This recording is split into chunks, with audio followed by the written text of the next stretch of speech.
Start होती है तो हम कुछ कॉलेज स्टूडेंट्स को देखते हैं जो अपने ट्रिप पर न्यूयॉर्क से पेरिस जा रहे हैं। सब लोग उस ट्रिप के लिए काफी एक्साइटेड थे, लेकिन एक लड़का जिसका नाम एलेक्स होता है उसे कुछ अजीब लगता क्योंकि वो बहुत ज्यादा अलर्ट होता। वो अपने आसपास देखता है तो उसे ये फील होता है कि वहाँ पर हर चीज उसे कुछ ना कुछ कहना चाह रही है। जैसे कि काउंटर पर बैठी हुई लेडी उसे कहती है कि उसका डिपार्चर टाइम उसकी डेट ऑफ बर्थ है, यानी 25 सितंबर, और डिपार्चर टाइम था 9:25। एयरपोर्ट पर एक सॉन्ग भी चल रहा था और जिस सिंगर का वो सॉन्ग था वो भी प्लेन एक्सप्लोड होने की वजह से मरा था। एलेक्स को इस तरह के और भी बहुत क्लू मिल रही थी, लेकिन वो फिर भी प्लेन में चढ़ जाता। अभी वो अपनी सीट पर बैठता ही है कि तभी वहाँ पर दो लड़कियाँ सीट एक्सचेंज करने के लिए आ जाती। तब एलेक्स अपनी सीट से उठकर अपने फ्रेंड टॉड के पास चला जाता। उस सीट पर बैठते ही वो देखता है कि उसके सामने वाली ही सीट की लॉक पिन टूटी हुई है। एलेक्स को देखकर ऐसा लग रहा था कि कुछ ठीक नहीं है, क्योंकि वो काफी घबराया हुआ था। वो प्लेन से उतरना चाह रहा था, लेकिन अब इसका कोई फायदा नहीं था क्योंकि प्लेन टेक ऑफ कर रहा था। प्लेन टेक ऑफ कर चुका था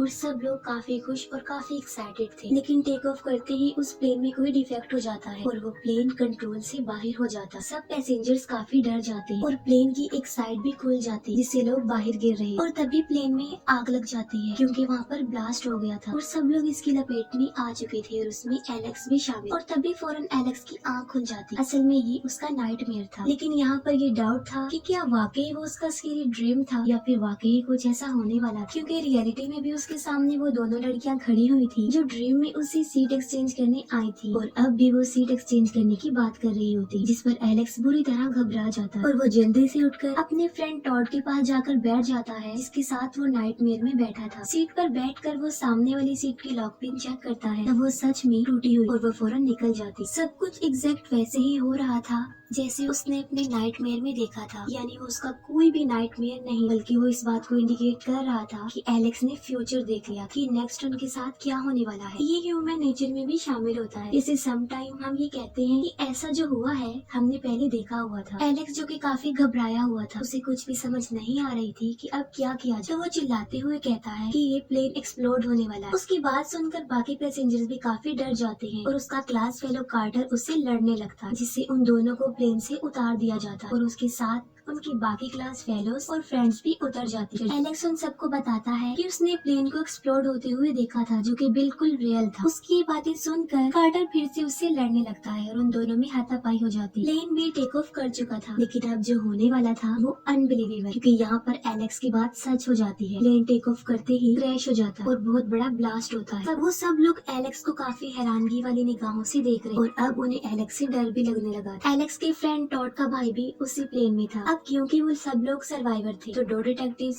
उनसे पूछताछ करने के लिए वहाँ पर आते, लेकिन उन्हें एलेक्स पर ही शक था क्योंकि प्लेन टेक ऑफ करने से पहले एलेक्स ने इस बात की प्रेडिक्शन दे दी थी कि वो ब्लास्ट हो जाए और ऐसा ही हुआ था। लेकिन वो डिटेक्टिव्स उसे अरेस्ट नहीं कर सकते थे क्योंकि उन लोगों के पास उसके खिलाफ कोई सबूत नहीं। तभी उन सबके पेरेंट्स आकर उन्हें वहाँ से ले जाते हैं। उस एक्सीडेंट के 39 डेज बाद कॉलेज में एक मेमोरियल रखा जाता क्योंकि उस एक्सीडेंट में 39 लोग मारे गए। उस मेमोरियल में सब स्टूडेंट्स के साथ उनके पेरेंट्स भी आए थे। टॉड का फादर एलेक्स को काफी अजीबोगरीब और गुस्से वाली निगाहों से देख रहा था क्योंकि वो अपने बेटे की मौत का रिस्पॉन्सिबल उसे ही समझ रहा था, लेकिन टॉड को पता था कि इसमें एलेक्स का कोई कसूर नहीं है और इसी वजह से उन दोनों का मिलना भी बंद। एक सर्वाइवर टीचर भी एलेक्स से काफी नाराज होती है और वो भी उसे कोई बात नहीं करती। अब वहाँ पर एक लड़की जिसका नाम क्लेयर होता है जो कि एलेक्स की काफी अच्छी फ्रेंड भी थी। वो सिर्फ उसे ही लगता था कि एलेक्स ने उन लोगों की जान बचाई। वो लोग खुद को लकी समझ रहे क्योंकि उन्हें ऐसा लग रहा था कि उन्होंने अपने डेथ को चीट कर दिया, लेकिन क्या वाकई ही उन्होंने अपनी डेथ को चीट कर दिया था? लेकिन असल में ये उनकी गलत फहमी थी क्योंकि अगर किसी की मौत फाइनल हो गई तो डेथ उसे किसी न किसी डिजाइन से मार डाले और यकीनन डेथ ने उनके लिए कोई न कोई प्लान किया होगा। रात को एलेक्स न्यूज़पेपर पढ़ रहा था, तभी उसकी विंडो पर एक आंवला आकर बैठ जाता है और उसे भगाने के लिए वो न्यूज़पेपर उसकी तरफ फेंकता है जो कि एक फैन में अटक जाता है और उसके बहुत सारे टुकड़े हो जाते हैं और एक टुकड़ा आकर एलेक्स पे गिरता है और उस टुकड़े पर जो लिखा था वो उसके फ्रेंड का नाम टॉड, यानी डेथ इस बात को इंडिकेट कर रही थी कि अगली बारी टॉड की। फिर टॉड को दिखाया जाता है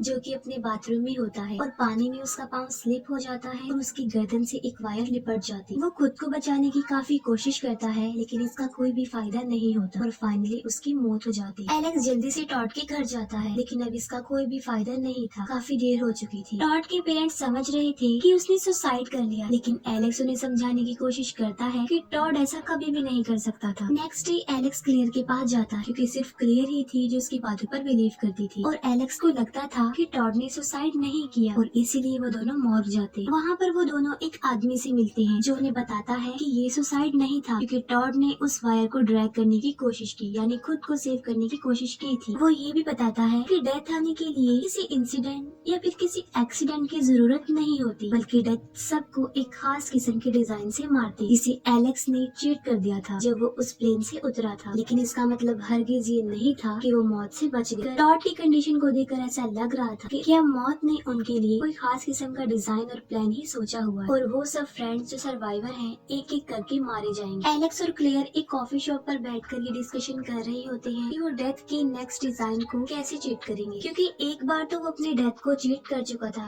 और वो दोबारा भी उसे चीट करना चाह रहा था। बाय चांस सारे सर्वाइवर्स एक बार फिर से मिल जाते हैं और तभी एक बस कार्टर की फ्रेंड को उड़ाकर ले जाती है, जिससे वो लोग काफी घबरा जाते हैं और वो समझ जाते हैं कि उन्होंने डेथ को नहीं टाला, वो अभी भी उनके आसपास घूम रही है। रात को एलेक्स न्यूज देख रहा होता है, तब उसे पता चलता है कि प्लेन में ब्लास्ट कहाँ हुआ था और वो किस पैटर्न से आगे बढ़ा और उसके अकॉर्डिंग वो अपनी सीटिंग अरेंजमेंट चेक करता है, जिससे उसे पता चलता है कि सबसे पहले टॉड ने मरना था और नेक्स्ट कौन होगा और इससे नेक्स्ट कौन, उसे सब कुछ पता चल जाता है और अब वो डेथ के पैटर्न को बहुत अच्छे से अंडरस्टैंड कर लेता है। पैटर्न के हिसाब से वो देखता है कि टॉड और उसका भाई तो मर चुके हैं और अब अगली बारी उनके टीचर की थी। तब एलेक्स जल्दी से अपने टीचर के घर जाता है और वो एलेक्स को अपनी विंडो से देख रही होती है। एलेक्स को देखकर वो टीचर समझती है कि शायद वो उसे मारने आया और वो जल्दी से उन पुलिस ऑफिसर्स को कॉल कर देती। वो पुलिस ऑफिसर जल्दी से वहाँ आ जाते हैं और एलेक्स उन्हें वहाँ पर कुछ एक्सप्लोर करते हुए मिलता है और इसीलिए वो एलेक्स को अपने साथ ले जाते हैं। वो एलेक्स से पूछते हैं कि वो वहाँ पर क्या कर रहा है। तब एलेक्स उन लोगों को सारी बात बता देता है और कहता है कि अब मरने की बारी उनके टीचर की। वो पुलिस ऑफिसर्स उसकी बातों पर एग्री नहीं थे, लेकिन उसके खिलाफ कोई सबूत भी नहीं था, तो इसीलिए वो उसे जाने देते हैं। दूसरी तरफ वो टीचर एक म्यूजिक प्लेयर प्ले करती है और ये वही सॉन्ग था जो उस दिन एयरपोर्ट पर भी लगा हुआ था। वो एक कप के अंदर गर्म चाय डालती है और घबराते हुए उसे फेंक देती है और इसके बाद वो उसी कप में आइस और कुछ ड्रिंक डालती है, जिससे वो कप क्रैक हो जाता है। फिर वो उस कप को अपने कंप्यूटर के ऊपर लेकर जाती है और उससे लीक होता पानी उस कंप्यूटर में गिर जाता है, जिससे उस कंप्यूटर में शॉर्ट सर्किट होने लगती है। तब वो टीचर पास जाकर चेक करती है तो वहाँ पर ब्लास्ट हो जाता है और कांच का एक टुकड़ा सीधा उसकी गर्दन में जाकर लगता है। अब वहाँ पर सिचुएशन और ज्यादा खराब होती जा रही थी। वो एक कपड़े को उठाने की कोशिश कर रही थी जो कि कुछ नाइफ पर पड़ा हुआ था और उसे उठाने के दौरान ही एक नाइफ उसके अंदर घुस जाता। जब तक एलेक्स वहाँ पर पहुँचता है वहाँ सब कुछ डिस्ट्रॉय हो चुका था और वो टीचर भी काफी इंजर्ड थी और उसकी हालत काफी खराब थी, लेकिन इसके बावजूद भी एलेक्स उसे बचाने के लिए कुछ न कुछ करने की सोचता है। तभी एक चेयर ऊपर से आकर गिरती है जो सीधा उस नाइफ पर आकर लगती है। वो नाइफ और अंदर घुस जाता है और यहाँ पर वो टीचर भी मर जाती। घबराहट की आलम में एलेक्स वो नाइफ उस टीचर के पेट से निकाल लेता, लेकिन फिर उसे इस बात का रियलाइज हो चुका था कि उसने खुद को कितनी बड़ी मुसीबत में फंसा लिया और वहाँ का गैस भी ऑन था। एलेक्स बाहर निकलता है, तब एक सर्वाइवर फ्रेंड उसे देख लेता है। एलेक्स के बाहर आते ही वो घर ब्लास्ट हो जाता है। उस फ्रेंड के बयान के अकॉर्डिंग वो पुलिस ऑफिसर्स एलेक्स को ढूंढने लगते, लेकिन एलेक्स अपने घर पर नहीं था और सिर्फ क्लेयर ही जानती थी कि वो कहाँ पर। और क्लेयर अपने उसी फ्रेंड जिसने एलेक्स के खिलाफ गवाही दी थी और कार्टर को लेकर एलेक्स के पास जाती है, क्योंकि वो पता लगवाना चाह रही थी कि अगली मरने की बारी किसकी है। वो लोग एलेक्स को एक जगह से पिक कर लेते हैं। वो एलेक्स से पूछते हैं, लेकिन वो उन लोगों को कुछ भी बताने को तैयार नहीं था, क्योंकि बताने का भी कोई फायदा नहीं होना था और अगली बारी कार्टर की होती है। एलेक्स के इनकार करने पर कार्टर गुस्से में आ जाता है और वो कहता है कि मरना तो कंफर्म है, तो क्यों ना वो अभी मर जाए, सब लोग उसी की मर्जी से। और वो कार को फुल स्पीड पर चलाने लगता है। वो बहुत डेंजरस ड्राइविंग कर रहा था। फिर वो अपनी कार को एक रेल ट्रैक पर लाकर खड़ा कर देता है। एलेक्स, क्लेयर और उनका फ्रेंड तो कार से निकल जाते हैं, लेकिन कार्टर कार से बाहर नहीं आता। वो तीनों फ्रेंड कार्टर को समझाते हैं और सामने से ट्रेन भी आ रही थी। तब फिर कार्टर भी डिसाइड कर लेता है कि वो ऐसे नहीं मरेगा और कार्टर कार को स्टार्ट करने की कोशिश करता है, लेकिन वो स्टार्ट नहीं होती। और यहाँ पर हमें ये कंफर्म हो जाता है कि डेथ ने उसके लिए यही प्लान किया हुआ, यानी कार्टर इसी डिजाइन से मरे। वो कार से बाहर आने की कोशिश करता है, लेकिन डोर पे लॉक्ड हो चुका है। वो सीट बेल्ट खोलने की कोशिश करता है, लेकिन बदकिस्मती से वो भी नहीं खुल रही थी। कार्टर का मरने का टाइम आ चुका था और मौत बिल्कुल उसके सामने खड़ी हुई थी, लेकिन एक बार फिर से एलेक्स डेथ को चीट कर देता है और वो जल्दी से कार्टर को कार से बाहर निकाल कर उसकी जान बचा लेता है। अब क्योंकि एलेक्स ने डेथ को चीट कर दिया, तो अब अगली बारी किसकी हो। और यहाँ पर हमें ये पता चलता है कि अगर कोई अपनी डेथ को चीट कर लेता है तो डेथ नेक्स्ट पर चली जाती है, लेकिन जब तक वो इस बात को समझते हैं कि अगली बारी किसकी थी, अब काफी देर हो चुकी, क्योंकि अगला वही था जो उनके साथ आया था, उनका फ्रेंड। वो ट्रेन कार के एक टुकड़े को हिट कर देती है जो सीधा आकर उनके फ्रेंड को लगता है और वो वो उसकी गर्दन ही उड़ाकर ले जाता और यहाँ पर वो भी मर चुका। अब यहाँ एलेक्स भी समझ चुका था कि अगर वो किसी की डेथ को चीट कर देगा तो डेथ उसे स्किप करके नेक्स्ट पर चली जाएगी। कार्टर बच चुका था और अब सिर्फ एलेक्स और क्लेयर ही रह गए थे और अगली बारी एलेक्स की थी। एलेक्स खुद को क्लेयर के कैबिन में बंद कर लेता है और वो वहाँ की डोर को टेप से चिपका देता है, लेकिन एलेक्स दोबारा से अपने सिटिंग ऑर्डर को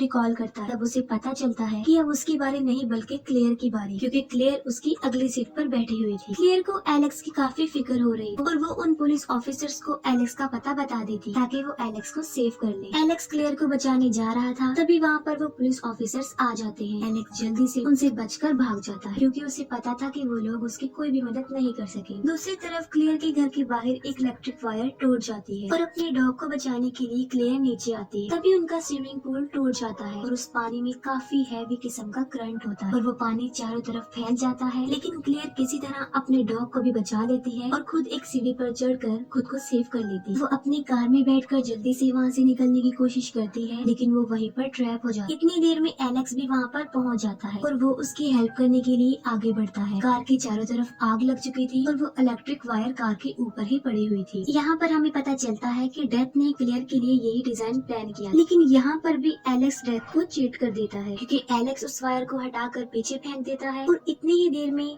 क्लेयर भी उस कार से उतर जाती है और कार में एक बहुत बड़ा ब्लास्ट हो जाता है। वहाँ पर एलेक्स को देखकर ऐसा लग रहा था कि वो इस ब्लास्ट में नहीं बच पाया। इसके बाद हम 6 महीने बाद का सीन देखते हैं, जहाँ पर हम देखते हैं कि क्लेयर और कार्टर पेरिस घूमने जा रहे थे, लेकिन यहाँ पर उनके साथ एलेक्स भी होता, यानी वो बच चुका। उन तीनों ने अपनी लाइफ को चीट कर दिया था और अब वो लोग आराम से अपनी जिंदगी जी रहे थे। एलेक्स को अभी भी लग रहा था कि डेथ का ये सिलसिला बंद नहीं हुआ, क्योंकि क्लेयर और कार्टर की दफा तो उसने अपनी दखल अंदाजी करके उन्हें बचा लिया, लेकिन उसकी मर्तबा किसी ने भी दखल अंदाजी नहीं की और उसे लग रहा था कि उसकी बारी अभी तक नहीं आई और वो बिल्कुल ठीक सोच रहा था। तभी अचानक से वहाँ पर एक आदमी वही सॉन्ग गाने लगता है जो उस दिन एयरपोर्ट पर भी लगा हुआ था। एलेक्स को कुछ भी ठीक नहीं लग रहा था और वो वहाँ से जाने लगता है। तभी क्लेयर देखती है कि वहाँ से एक बस आ रही है और वो एलेक्स को आवाज लगाती है और वो उस बस एक्सीडेंट से बच जाता है, लेकिन वो बस एक खंबे से टकरा जाती है और एक साइन बोर्ड टूट जाता है और नीचे आने लगता है और वो साइन बोर्ड एलेक्स की तरफ ही बढ़ रहा था। तभी कार्टर जल्दी से आकर उसे बचा लेता, यानी एलेक्स के लिए डेथ ने यही डिजाइन प्लान किया हुआ था जिसे उन लोगों ने स्किप कर दिया था, यानी अब वो नेक्स्ट पर्सन को ले जाए और नेक्स्ट था